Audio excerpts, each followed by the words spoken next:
Hello future homeowners! Nandito po ako sa Holiday Homes, Biclatan, General Trias, Cavite.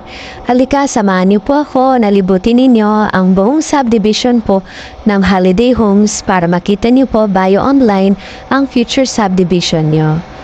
Ayan po ang kanyang jogging area and also yung kanyang amenities, merong playground, basketball court, and also a function area. Ayan, makikita nyo po, ayan po yung kabuuan ng subdivision. Maluwag, maaliwalas, mahangin, malamig dahil malapit lang po ito sa Tagaytay City. Ayan, kung mapapansin nyo po, marami na rin po mga house construction and house turned over ng Dimitarland dito sa Holiday Homes, Cavite. By the way, meron din po kami sa mga ibang location. Meron po kami sa Laguna, Batangas, Bulacan, Pampanga, Tarlac, La Union, Pangasinan, Ilocos, at meron din po tayo sa Subic. At kung interested po kayo, direct message nyo lang po ako sa Messenger para masagot ko po kayo kaagad. Maraming salamat po.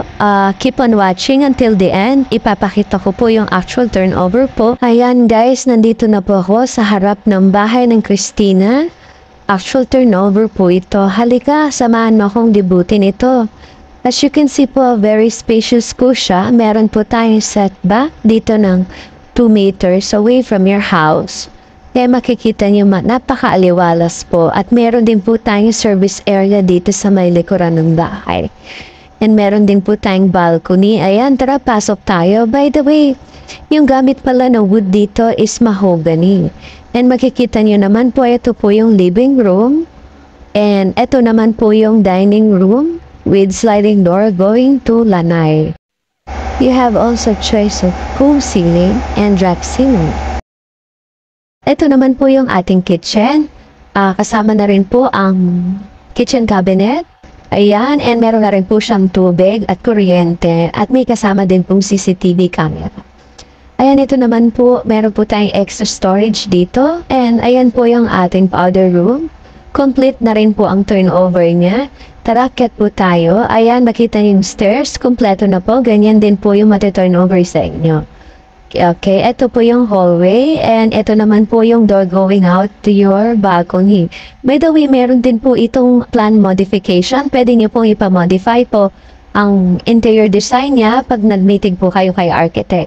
Mapapansin niyo po, ito po yung second bathroom sa ating second floor. Makikita niyo po yung mga bedrooms kasama master's bedroom. Meron na rin po kasamang built-in cabinet. Ayan. Ayan, meron po tayo. Available po sa different location. Cavite, Laguna, Batangas, Bulacan, Pampanga, Tarlac, Subic, La Union, Pangasinan, Ilocos Sur. Okay guys, for more details, just contact me.